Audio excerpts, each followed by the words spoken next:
good evening and welcome to BBC News. I'm your anchor Liam O'Connell and this is my fellow anchor Dwight Jones. And tonight on BBC News we will be discussing the horrendous events of World War II.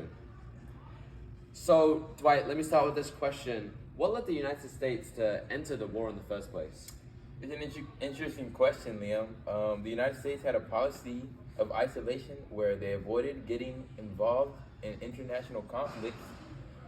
However, there were a few key events that ultimately caused the U.S. to end a period of isolation and enter the World War.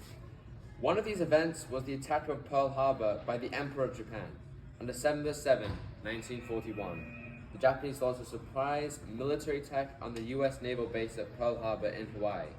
The attack killed over 2,400 Americans and caused significant damage to the U.S. Pacific Fleet. This attack was a major turning point for the United States. President Franklin D. Roosevelt addressed Congress and asked them to declare war on Japan, stating that December 7th was a date which will live in infamy. But it wasn't just the attack on Pearl Harbor that caused the U.S. to enter the war. The U.S. was also deeply concerned about the spread of totalitarianism and the threat it posed to democracy and freedom around the world. The leaders of the totalitarian regimes include Hitler from Germany, Mussolini from Italy, and the Emperor of Japan. Absolutely, Liam. The U.S. saw the rise of totalitarian regimes in Europe and Asia as a direct threat to their own national security and to the values that they hold dear. As a result, they felt compelled to take action. To recap, the United States entered World War II after the attack on Pearl Harbor. And it's important to remember the sacrifices made by those who fought and died in this conflict, and to honor their legacy by working towards peace and understanding in our world today. Well said, Liam. We now will transition to our expert, Daniel Kong, on the 1942 Revenue Act. Daniel? Thank you, Dwight. The Revenue Act of 1942 was proposed and passed by the United States Congress, which was made up of elected representatives from each state. The act introduced several new tax policies and measures to raise revenue for the war effort. It included higher tax rates for individuals and corporations, as well as new taxes on excess profits and luxury goods. The act also made changes to existing tax laws to close loopholes and prevent tax evasion. The Revenue Act of 1942 was significant for several reasons. First, it was necessary to raise additional revenue for the war effort, which required massive amounts of money to finance. Second, the act was designed to ensure that the burden of financing the war was shared fairly across society, with those who could afford to pay more bearing a greater share of the tax burden. Finally, the act set the stage for the post-war economic boom by laying the groundwork for a more progressive tax system and creating a more stable fiscal environment for investment and growth. Overall, the Revenue Act of 1942 played an important role in financing the war effort and establishing a more equitable tax system that would shape the American economy for decades to come.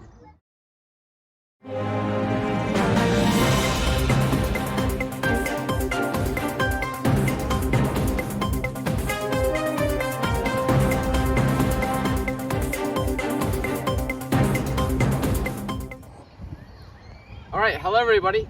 Today I've been given the opportunity to interview David Beyer, one of the Holocaust survivors, and today he's coming to tell his story. David, it's a pleasure to meet you. Thank you, Liam. I'm grateful to be here. Absolutely. So David, can you tell us about your background and how the Holocaust has just impacted your life? Well, I was born in Poland on September 27th, 1922. And my family was Jewish. When Hitler came into power in 1933, our family experienced a lot of persecution and discrimination, and the Germans captured my home city on September 9th, 1939, just 8 days after they invaded Poland. In 1942, we were forced into the Kozienice ghetto. Later that same year, the ghetto was liquidated. And on my 20th birthday, me and my family were forced into the Treblinka killing center, where many died, including my family. It's horrible. I was somehow smuggled out of there a couple days later, back to the Kozienice, the ghetto I was in. What is your message to people who deny the Holocaust or just believed it never happened? My message to those people who deny the Holocaust or believe that it never happened. They're denying the truth and the memories of the millions of lives lost during the Holocaust. The Holocaust was a real and tragic event that impacted countless of families, communities, and nations. It is important that we remember what happened and do everything we can to prevent such atrocities from ever happening again in the future. Thank you, David, for sharing your perspective on the Holocaust and its impact on your life. Your story is an important reminder of the need to promote understanding and acceptance in our world. Well, thank you for having me. The atomic bombing of Hiroshima and Nagasaki by the United States in August 1945 remains one of the most controversial events in modern history. While there are arguments on both sides of the debate, the following are some of the pros and cons of the atomic bomb in Japan. Well, the first pro I want to start with, is it brought the end to the war. The bombing of Hiroshima and Nagasaki brought an abrupt end to the war with Japan. The Japanese government surrendered on August 15, 1945, after Emperor Hirohito announced the country's acceptance of Potsdam Declaration. It saved lives.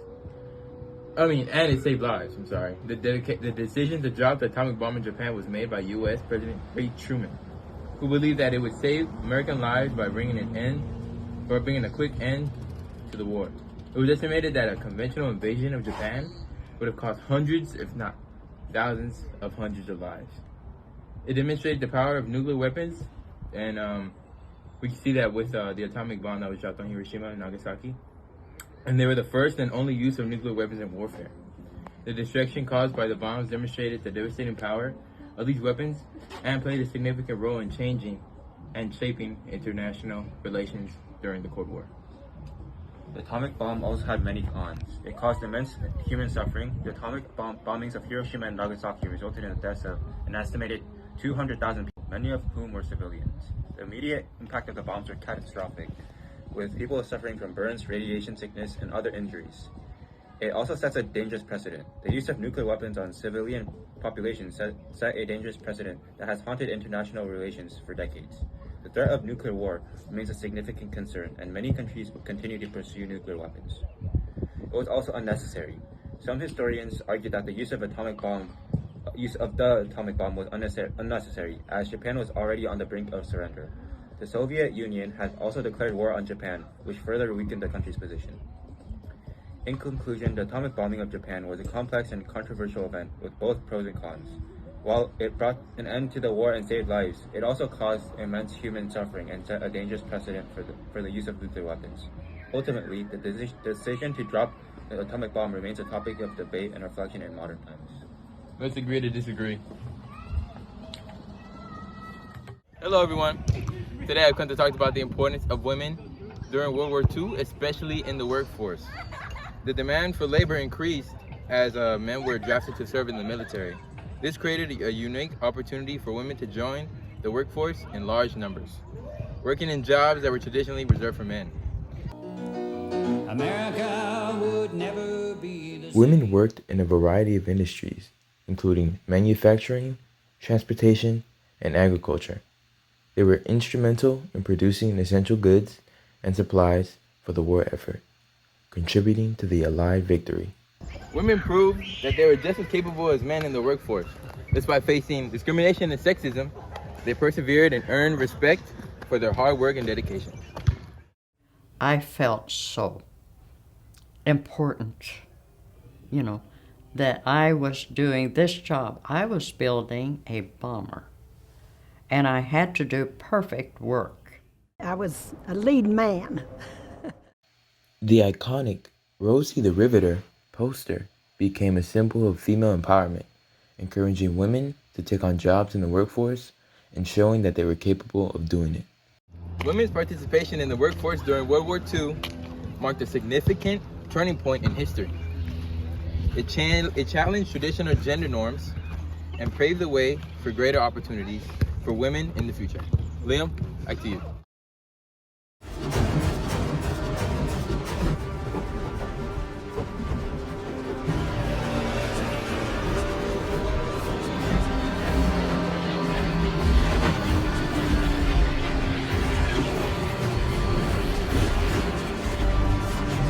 Good morning, soldier. Can you tell us your name and where you're from? Yes, sir. My name is Private Wayne, and I am from Gotham City. Thanks, Private. Can you tell us a little bit about what's going on here today? Well, sir, today is June 6th, 1944. It's D-Day, the day of invasion of Normandy. Our objective is to establish a beachhead and push inland to liberate France from German occupation. At ease, soldier. That sounds like a daunting task.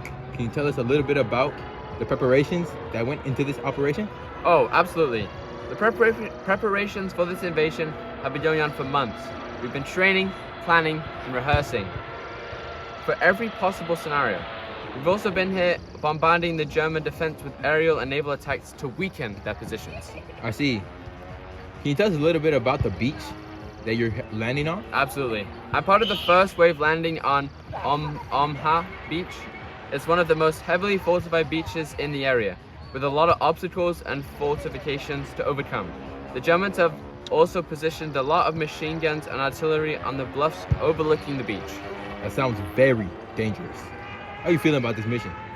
Honestly, sir, I'm scared. I'm scared of failing, but I'm also proud to be part of the operation. You don't know what could happen if this doesn't go as planned. I can only imagine, because I'm only a pilot. Can you tell us something about D-Day? Well, sir, the original name for D-Day was known as Operation Overload. Nah, I didn't know that. Thank you for sharing those facts. Is there anything else you'd like to say? No, sir. I just want to say that I'm proud to serve my country and hope we can all make it home safely. Godspeed, soldier.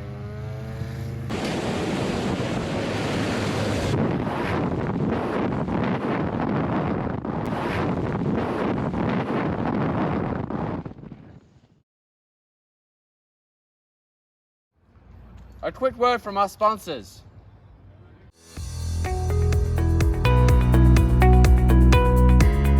Hey guys, I'm David Lee from the World Bank, and I'm here to talk to you about our history. So the World Bank is a global financial institution that was created in 1944 toward the end of World War II during the United Nations Monetary and Financial Conference in Bretton Woods, New Hampshire. The bank was originally established to help finance the reconstruction and development of war-torn countries in Europe after the end of the war.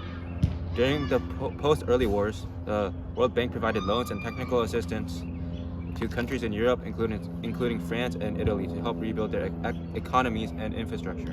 In the decades that followed, the World Bank expanded its scope to provide financing and technical assistance to developing countries around the world with the goal of promoting economic growth and reducing poverty. The World Bank has played a significant role in the global economy since its creation, providing funding for a wide range of projects and programs aimed at improving the standard of living in developing countries. Some of the areas where the World Bank has focused its efforts include education, health, infrastructure, and environmental sustainability. While the World Bank was not directly involved in World War II, its creation was a response to the economic devastation caused by the war and the need to rebuild the economies of Europe and promote global economic stability. This is why you guys should join the World Bank.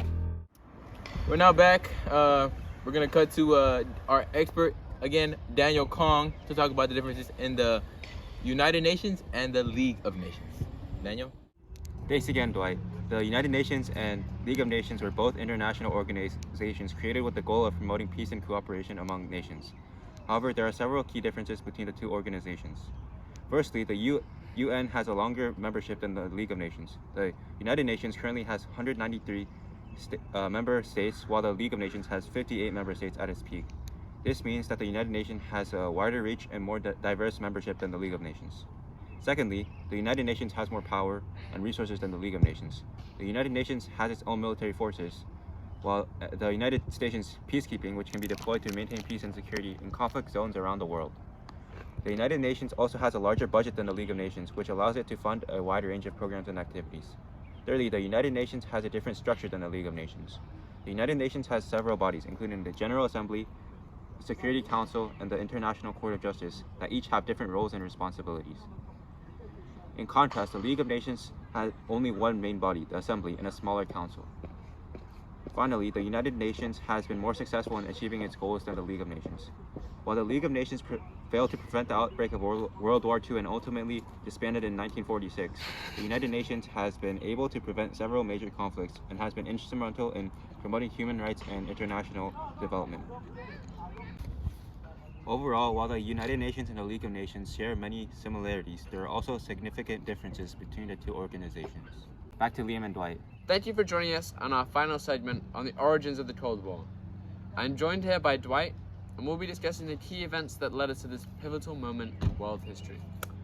Thank you, Liam. The Cold War was a period of political tension and military rivalry between the United States and the Soviet Union that lasted from the end of the World War II in 1945 until the collapse of the Soviet Union in 1991. That's right. And one of the key events that marked the beginning of the Cold War was the Yalta Conference in February 1945, where the leaders of the Allied powers, Winston Churchill, Franklin D. Roosevelt, and Joseph Stalin, met to discuss the post-war recognition of Europe. Yes, and the agreement made at Yalta were a major source of contention between the U.S. and Soviet Union. The U.S. believed that Stalin was intent on expanding Soviet influence in West and Eastern Europe, while the Soviet Union felt that the U.S. was trying to encircle it with hostile nations. That's true.